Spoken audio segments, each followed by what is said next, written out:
తప్పుడు సంప్రదాయానికి చంద్రబాబు బీజం వేశారని మండిపడ్డారు వైఎస్ జగన్. చంద్రబాబు నాటిన విత్తనం రాబోయే రోజుల్లో విషవృక్షమవుతుందన్నారు. తప్పుడు కేసులు పెట్టిన అధికారులందరి లెక్కలు తీస్తామన్నారు. సప్త సముద్రాల ఆవల ఉన్నా వదిలిపెట్టమని వార్నింగ్ ఇచ్చారు. భవిష్యత్తులో జరిగే పరిణామాలకు చంద్రబాబే బాధ్యత వహించాలని, వడ్డీతో సహా తిరిగివ్వడం ఖాయమని హెచ్చరించారు వైఎస్ జగన్.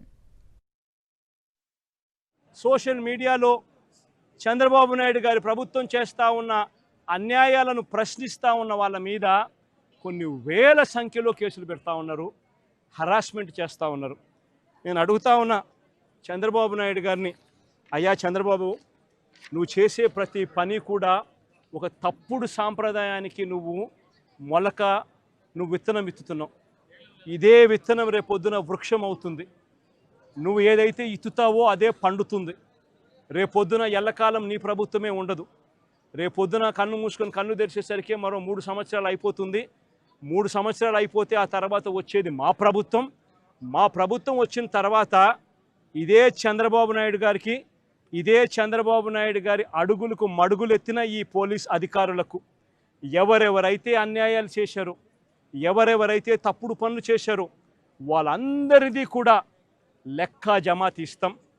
వాళ్ళందరినీ కూడా చట్టం ముందర నిలబెడతాం. వాళ్ళందరినీ కూడా ఏదైతే మీరు విత్తనం విత్తారో అదే రేపొద్దున రెండింతలై మీకు తిరగబడితే మీ పరిస్థితి ఎలా ఉంటుందో మీ అందరికీ కూడా రేపొద్దున అర్థమయ్యేట్టుగా కూడా ఖచ్చితంగా రాబోయే రోజుల్లో జరుగుతుంది. ఇప్పటికైనా మేలుకో చంద్రబాబు అని చెప్తున్నా. ఇప్పటికైనా చంద్రబాబు తెలుసుకో అని చెప్తా ఉన్నా. ఇప్పటికైనా మీ నైజాన్ని, మీ వైఖరిని మార్చుకో అని చెప్తా ఉన్నా.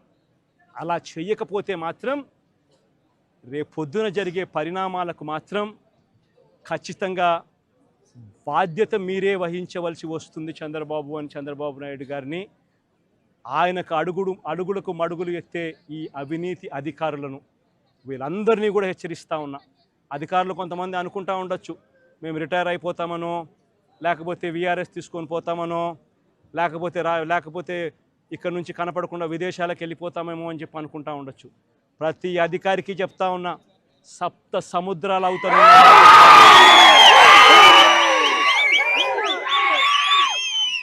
సప్త సముద్రాలు అవుతారున్నా చెప్తా ఉన్నా.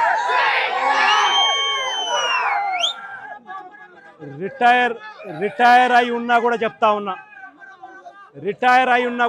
ఉన్నా. విఆర్ఎస్ తీసుకొని ఉన్నా కూడా చెప్తా ఉన్నా. ప్రతి ఒక్కరిని పిలిపిస్తాం. ప్రతి ఒక్కరిని కూడా పిలిపించి మీరు చేసిన ప్రతి పని కూడా చట్టం ముందర నిలబెట్టి మీ అందరికీ కూడా ఖచ్చితంగా శిక్ష పడేలా ఖచ్చితంగా అడుగులు పడతాయని మాత్రం ప్రతి ఒక్కరిని హెచ్చరిస్తూ ఉన్నా.